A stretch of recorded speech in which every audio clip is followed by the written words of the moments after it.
శ్రీ గురు గణేష్ మేధా దక్షిణామూర్తి సహిత శ్రీ బాలా త్రిపురసుందరై నమః. సనాతనం ప్రేక్షకులకు శుభోదయం. మకర రాశి వారికి శ్రీ విశ్వావసునామ సంవత్సర శుభాకాంక్షలు. శ్రీ విశ్వావసునామ సంవత్సరంలో మకర రాశి వారికి ఆదాయ వ్యయాలు, రాజపూజ్య అవమానాలు ఎలా ఉన్నాయో తెలుసుకుందాం. ఆదాయం 8, వ్యయం 14, రాజపూజ్యం 4, అవమానం 5. ఈ సంవత్సరం పంచమ, షష్టమ స్థానాల్లో గురువు, తృతీయంలో శని, మే 18 నుండి ద్వితీయ, అష్టమ స్థానాలలో రాహుకేతులు సంచరిస్తూ ఉన్నారు.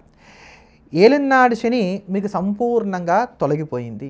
అయినా గురుబలం కొంచెం తక్కువగా ఉంటాం, రాహు యొక్క బలం తగ్గుతున్నటువంటి కారణం చేత మిశ్రమైన ఫలితాలు ఉంటాయని చెప్పక తప్పదు.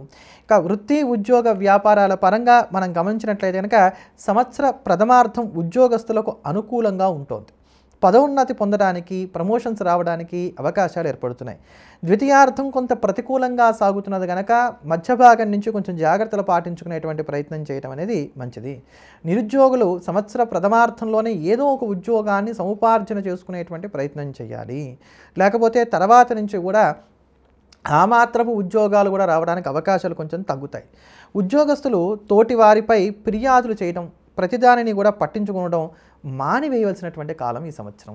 ఇలా వాళ్ళ మీద ఫిర్యాదులు చేసినా, ప్రతి చిన్న విషయాన్ని కూడా భూతద్దంలో చూసేటువంటి ప్రయత్నాలు చేసినా మీరే నష్టపోవడానికి అవకాశాలు ఎక్కువగా ఉంటాయి. వ్యాపారస్తులకు ప్రథమార్థం అనుకూలంగా ఉంది. ద్వితీయార్థంలో అనవసరపు ఖర్చులు వ్యాపారస్తులకు పెరగడానికి అవకాశాలు ఎక్కువగా ఉన్నాయి. రాజకీయ నాయకులకు ఈ సంవత్సరం అంతా కాలం కొంత సానుకూలంగానే సాగుతోందని చెప్పుకోవచ్చు. రైతులకు మేలు చేకూరుతుంది ఈ సంవత్సరం. సినీ, కళా రంగాలలో ఉండేటువంటి వారికి అనుకూలతలు పెరిగినా ఆర్థిక లాభాలు కొంచెం తక్కువగా ఉంటాయని చెప్పుకోవాలి. ఇక మకర రాశి వారి యొక్క ఆర్థిక విషయాలను కనుక మనం గమనించినట్లయితే ఆర్థిక స్థితిగతులు లాభ నష్టాలు లేనటువంటి సరిసమానమైనటువంటి స్థితిలో కొనసాగుతున్నాయి. ఆదాయ వ్యయాలు రెండు కూడా సరిసమానంగా సాగుతాయని చెప్పుకోవాలి. అనవసరపు ఖర్చులు పెరగకుండా తగు జాగ్రత్తలు పాటించుకోవాలి. అయితే ఈ అనవసరపు ఖర్చుల్లో కూడా వైద్యపరమైనటువంటి ఖర్చులే ఎక్కువగా ఉంటాయి. అది మీకు వచ్చే అనారోగ్యం అనుకోవాల్సినట్లు అవసరం లేదు. ఇంట్లో ఉండేటువంటి వారి నిమిత్తంగా కావచ్చు, ఏ కారణంగా కావచ్చు కాక ఈ వైద్యపరంగా పెట్టేటువంటి ఖర్చులు గడిచినటువంటి సంవత్సరం మీద చూసుకున్నప్పుడు మనకు పెరగడానికి అవకాశాలు ఎక్కువగా ఉన్నాయి. షూరిటీల వల్ల నష్టపోతారు. అందుకని ఎవరిని కూడా నమ్మద్దు. మీకు చేతనైతే సహాయం చేయండి, లేకపోతే వదిలేసేయండి. మళ్ళీ తిరిగి డబ్బులు వస్తాయని చెప్పని వాళ్ళకి అప్పులు ఇవ్వడము, లేకపోతే మనవాళ్లే కదని చెప్పని సంతకాలు పెట్టడమో చేస్తే మాత్రం నష్టపోవడానికి అవకాశాలు ఎక్కువగా ఉన్నాయి. తాకట్లను విడిపించుకోగలుగుతారు. భారీ రుణాలను తీర్చడానికి అవకాశాలు ఎక్కువగా ఉన్నాయి. ఖరీదైనటువంటి వస్తువులను కూడా చక్కగా కొనుగోలు చేసుకోగలుగుతారు. ఇంకా వివాహాది శుభకార్య ప్రయత్నాలు, సంతానం, భార్యాభర్తల మధ్యలో ఉండేటువంటి అన్యోన్యత ఇవన్నీ కూడా మనం చూసుకున్నట్లయితే కనుక జీవిత భాగస్వామి యొక్క సంపూర్ణమైనటువంటి సహాయ సహకారాలు లభిస్తాయి. అవివాహితులకు కూడా వివాహం జరగడానికి అవకాశాలు ఎక్కువగా ఉన్నాయి. ప్రేమ పెళ్ళిళ్ళు మాత్రం కొంత వాయిదా పడతాయి. వాటిలో ఏదో ఒక మతలబు అనేటువంటిది ఏర్పడుతుందని చెప్పుకోవచ్చు. సంతాన పురోభివృద్ధి బాగుంటుంది. విద్యార్థులకు ప్రథమార్థం అనుకూలంగా ఉంది. అలానే ద్వితీయార్థంలో చదువు పైన శ్రద్ధ తగ్గడానికి అవకాశాలు ఏర్పడుతున్నాయి. విదేశీ విద్యలు కూడా ఈ సంవత్సరం విద్యార్థులకు యోగిస్తాయని చెప్పుకోవచ్చు. ఆరోగ్యపరంగా చూసుకున్నట్లయితే కనుక పొట్టకి సంబంధించినటువంటి ఇబ్బందులు, అజీర్ణ సమస్యలు బాధిస్తాయి. నస కలిగించే అనారోగ్యాలు తరచుగా ఉంటూ ఉంటాయి. ఇంట్లోని వారికి, తోడబుట్టినటువంటి వారికి అనారోగ్య సమస్యలు పెరగడానికి అవకాశాలు ఉంటాయి. కనుక మీ ఆరోగ్యంతో పాటుగా ఇంట్లో ఉండేటువంటి వారి యొక్క ఆరోగ్యాన్ని కూడా కొంత కాపాడుకునేటువంటి ప్రయత్నాలు చేయడం అనేది మనకి అవసరం.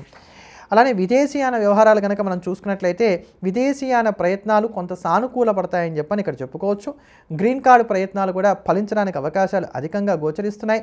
ట్రాన్స్ఫర్ల కోసం ప్రయత్నాలు చేసేటువంటి వారు కూడా ఇది అనుకూలమైనటువంటి కాలం. అది అనుకూలమా ప్రతికూలం అంటే మీరు కోరుకునే ట్రాన్స్ఫరా కాదా అనేది పక్కన పెడితే స్థానాంతరీకరణ కోసం చేసేటువంటి ప్రయత్నాలు లాభిస్తాయని చెప్పుకోవాలి. కోర్టు కేసులు కూడా అనుకూలంగానే సాగుతున్నాయి.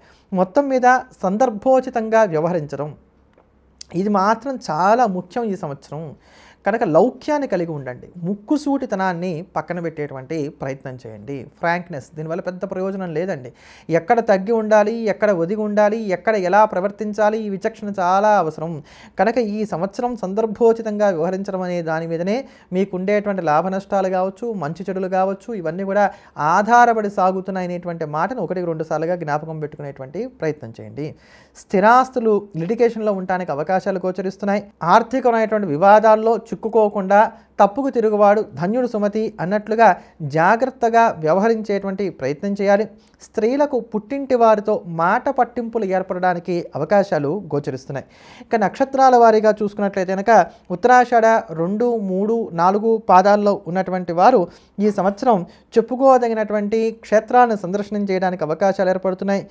ఆకస్మికంగా ఏదో ఒక మంచి విజయాన్ని సొంతం చేసుకోగలుగుతారు. వృత్తి వ్యాపారాల్లో అభివృద్ధి ఉంటుంది. రుణ బాధలు కూడా కొంత తగ్గుతాయని చెప్పుకోవాలి. నమ్మక ద్రోహాలు ఏర్పడడానికి అవకాశాలు లేకపోలేదు కనుక జాగ్రత్త వహించాలి.